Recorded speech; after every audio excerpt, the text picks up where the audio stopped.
जय हिंद दोस्तों, आप सभी को फिर से आज हम लोग आए हैं न्यू क्लास में, जो कि एंशिएंट हिस्ट्री ऑफ इंडिया इसका टॉपिक है हम लोग आज। इससे पहले अगर आप लोग हमारे चैनल पर नए हैं तो चैनल को सब्सक्राइब कर लीजिए। वीडियो अच्छा लगे तो लाइक एंड शेयर में दोस्तों के साथ कीजिए। अगर इस वीडियो को आप लोग हमारे फेसबुक पेज पे देख रहे हैं तो हमारे फेसबुक पेज को फॉलो कर लीजिए।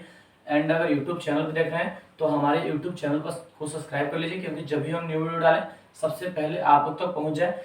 आज का जो मेन बेसिक टॉपिक हमारा है वो टॉपिक किससे रिलेटेड आप लोग देख सकते हैं, एंशिएंट हिस्ट्री ऑफ इंडिया। जो टॉपिक का हम लोग का नेम है वो है वैदिक सिविलाइजेशन, जिसको हिंदी में बोलते हैं वैदिक सभ्यता।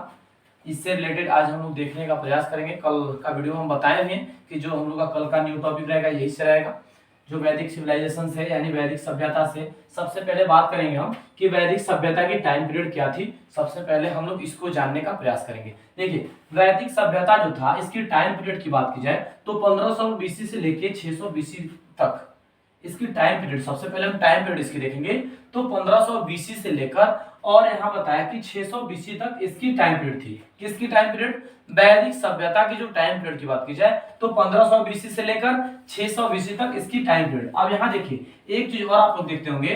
देखिए, जो वैदिक सभ्यता था ना इसको दो भागों में बांटा है। इसका दो भाग क्या है? सबसे पहला भाग है ऋग वैदिक काल और दूसरा भाग है उत्तर वैदिक काल। ध्यान से देखिएगा इस काल को।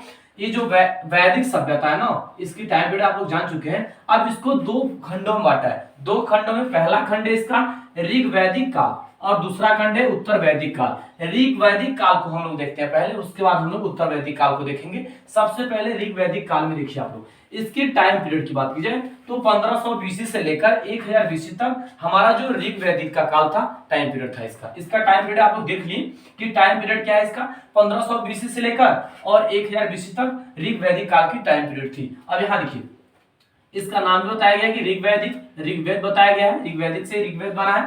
अब यहाँ देखिए कह रहे हैं कि सबसे पुराना वेद यही है।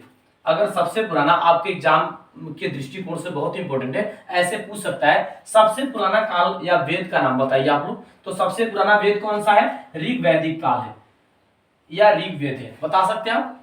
अब देखिए इसमें एक पॉइंट और बन रहा है कि इस काल में ऋग्वेद की रचना हुई होगी। देखिए अभी कन्फर्म यहाँ जो इन्फॉर्मेशन दिया है कंफर्म नहीं दिया है, यहाँ बताया है कि इस काल में ऋग्वेद की रचना हुई होगी। कंफर्मेशन यहाँ क्लियर नहीं किया है कि हुई है, क्योंकि हुई होगी बताया है। अब चलिए हम लोग ऋग्वेद काल को जान लिए। अब यहाँ देखिए इसमें जो दूसरा खंड था हम लोग का, दूसरा खंड है उत्तर वैदिक काल। अब देखिए उत्तर वैदिक काल को देखते हैं, इसकी टाइम पीरियड। सबसे पहले हम इसकी टाइम पीरियड देखते हैं। तो टाइम पीरियड की बात की जाए तो 1000 बीसी से लेकर 600 बीसी तक इसकी टाइम पीरियड है। इसके अंतर्गत कौन कौन से वेद आते हैं इसको हम लोग जानने का प्रयास करेंगे। इसकी टाइम पीरियड आप लोग देख लिए 1000 से लेकर 600 बीसी तक। अब देखिए इसमें कौन कौन से वेद आते हैं। सबसे पहला सामवेद, दूसरा यजुर्वेद, तीसरा अथर्ववेद, चौथा रामायण, पांचवा महाभारत। ध्यान से देखिएगा इसमें क्या क्या चीज आते हैं। सबसे पहले बताया कि सामवेद, दूसरा यजुर्वेद, चौथा अथर्ववेद, तीसरा अथर्ववेद, चौथा रामायण और पांचवा महाभारत। इतने इसमें बताए हैं। जो उत्तर वैदिक काल है इसके टाइम पीरियड के अनुसार इतने चीज को बताया गया है। चलिए अब कुछ हम लोग बेसिक पॉइंट इसका देख लेते हैं कि हम लोग का इसमें बेसिक पॉइंट क्या रहा है, इसको जानने का प्रयास करेंगे। चलिए सबसे पहला जो पॉइंट हम लोग का बन रहा है इसमें कह रहे वैदिक सभ्यता भारत की प्राचीन सभ्यता है। एक चीज और यहाँ बताया है, क्वेश्चन आपके एग्जाम से रिलेटेड ऐसे आ सकते हैं कि बताइए सबसे पहले भारत की प्राचीन सभ्यता कौन है? तो वैदिक सभ्यता है। कौन सभ्यता है दोस्तों? वैदिक सभ्यता। यहाँ बताया थी कि वैदिक सभ्यता भारत की एक प्राचीन सभ्यता है जिसमें वेदों की रचना हुई है।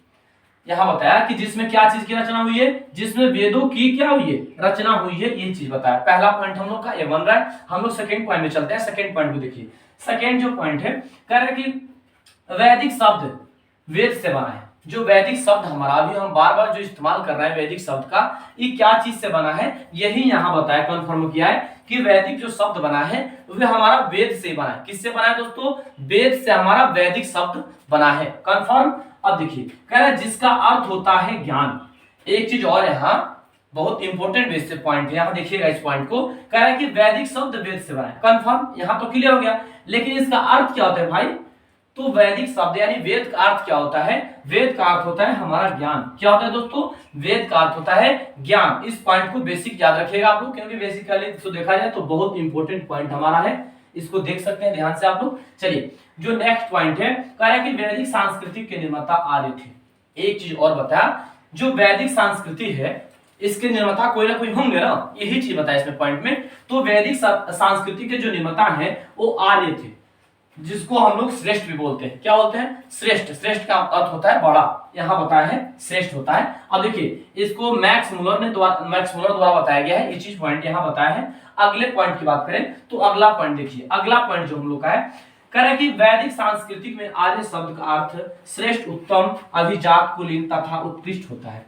अब एक चीज और बताया गया है, जो वैदिक सभ्यता है, इस सभ्यता के अनुसार जो सांस्कृतिक में आर्य शब्द का अर्थ क्या बताया गया है, हम लोग इसको जानने का। यहाँ तो हम लोग सिर्फ आर्य शब्द का अर्थ देखें श्रेष्ठ, लेकिन आर्य शब्द का अर्थ इस वैदिक संस्कृति के अंतर्गत कैसे बताया गया है, हम लोग उसको देखते हैं। देखिए इसमें एक अर्थ नहीं बताया गया, हम लोग यहाँ एक ही अर्थ देखे थे, सिर्फ श्रेष्ठ, लेकिन यहाँ वैदिक संस्कृति आर्य शब्द के अंतर्गत बताया गया है कि सबसे पहला श्रेष्ठ, दूसरा होता है उत्तम, और तीसरा क्या होता है? अभिजात होता है, और चौथा की बात करें तो कुलीन भी होता है, और पांचवा हमारा उत्कृष्ट भी होता है। क्या होता है? पांचवा हमारा उत्कृष्ट भी होता है। इसका अर्थ यानी आर्य का अर्थ यहाँ हमारे वैदिक सांस्कृतिक सभ्यता से बताया गया है। अगले पॉइंट में चलते हैं, अगले पॉइंट को देखिएगा।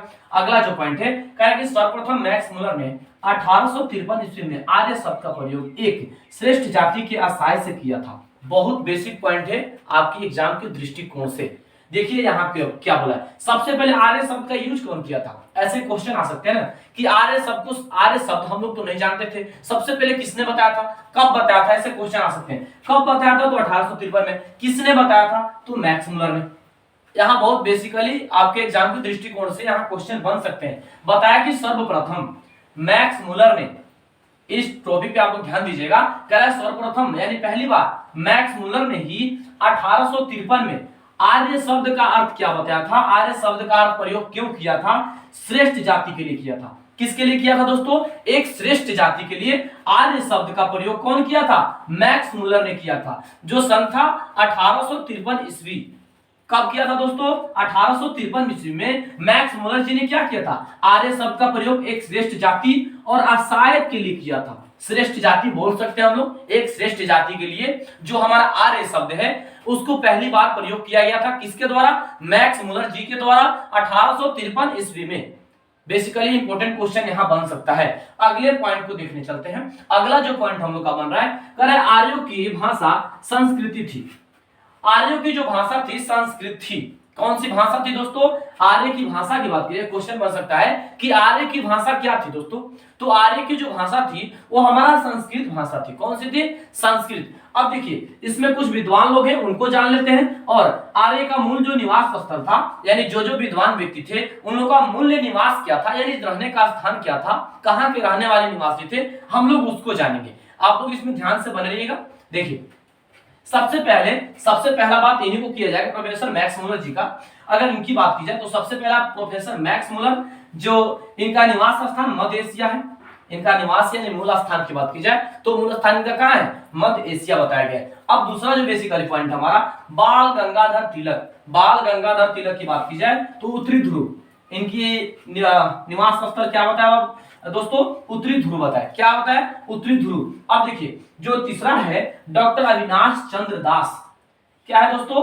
डॉक्टर अविनाश चंद्र दास। इनकी बात की जाए तो सप्त सैन्य प्रदेश, इनका जो मूल निवास था, आर्यों का मूल निवास इनका जो था वो सप्त सैन्य प्रदेश यहाँ बताया गया। अब देखिए दयानंद सरस्वती, इनकी बात की जाए तो इनका आर्यों का मूल निवास स्थल कहाँ था? तिब्बत में था। कहाँ था दोस्तों? तिब्बत में बताया गया है। अब देखिए जो हमारा नेक्स्ट यानी अगला पॉइंट है, अगले पॉइंट को आप लोग देखिए। अगला पॉइंट कर रहा है प्रोफेसर गार्डन चाइल्ड। इनको देखिए तो प्रोफेसर गार्डन चाइल्ड को बात किया है। तो प्रोफेसर गार्डन चाइल्ड का बात की जाए तो यहाँ देखिए इनकी जो एरिया था यानी निवास स्थल था वो था दक्षिण रूस। क्या था दोस्तों? इनका जो निवास और क्या बोलते हैं निवास स्थल था वो दक्षिण रूस था। कंप्लीट। अब देखिए जो अगला पॉइंट है हमारा, अगला पॉइंट देखिएगा, बताइए प्रोफेसर फेंका लिखा है। इनका जो बात की जाए तो जर्मनी का मैदानी भाग, इनका जो आर्यों का मूल निवास था इनका था जर्मनी का मैदानी भाग। एक और बच गया गंगानाथ झा। इनकी बात की जाए जो बहुत बड़े विद्वान लोग में भी शामिल है, गंगानाथ झा। तो इनकी बात की जाए तो ब्रह्मर्षि देश, यहाँ बताया ब्रह्मर्षि देश बताया है। यहाँ तक हम लोग का जो देखे हैं वो कुछ विद्वान थे लोग, और आर्य का मूल निवास स्थल यहाँ बताया गया। विद्वान लोग का नाम इधर आप लोग के सामने दिखता होगा, अवेलेबल था, और इनकी जो मूल निवास थी स्थान वो यहाँ अवेलेबल था, देख रहे हैं आप लोग। चलिए कुछ इसमें अब देखिए भूगोलिक विस्तार की बात की जाए, भूगोलिक विस्तार इसको भी हम लोग देख लेते हैं। इसमें से बहुत सारे अभी वैदिक सभ्यता से रिलेटेड अभी बहुत सारी चीज बाकी हैं, एक वीडियो हम लोग पूरा नहीं कर सकते हैं, इसलिए हम लोग अगले वीडियो को भी लेंगे इसी से रिलेटेड, वैदिक सिविलाइजेशन से हम लोग लेंगे अगला वीडियो भी। हम लोग को 2-3 वीडियो लग जाएगा वैदिक सिविलाइजेशन को खत्म करने के लिए, इसलिए आज का जो हम लोग का टॉपिक यहाँ तक एंड होगा। उसके बाद जो कल का टॉपिक हमारा बनेगा उसको आप लोग देखिएगा, यहाँ से अगला टॉपिक भी हमारा अगले वीडियो में बनेगा, क्योंकि एक वीडियो में हम खत्म नहीं कर सकते हैं, थोड़ा सा लंबा जो हमारा वैदिक सभ्यता है वो थोड़ा सा लंबा है, इसलिए एक वीडियो में नहीं जा सकता है। अब देखिए अब कह रहे हैं कि भूगोलिक विस्तार की बात कीजिए, ध्यान दीजिएगा जो भूगोलिक विस्तार है इसमें पहला पॉइंट क्या हमारा बनेगा। सबसे पहले देखिए कह रहे हैं कि आर्यों की आरंभिक इतिहास की जानकारी का मुख्य स्रोत ऋग्वेद से। अब यहाँ बहुत इंपॉर्टेंट पॉइंट बताया कि बात कीजिए आर्यों की आरंभिक इतिहास की जानकारी हमको कहां से मिली है, तो हमको ऋग्वेद से मिली है। कहां से मिली है?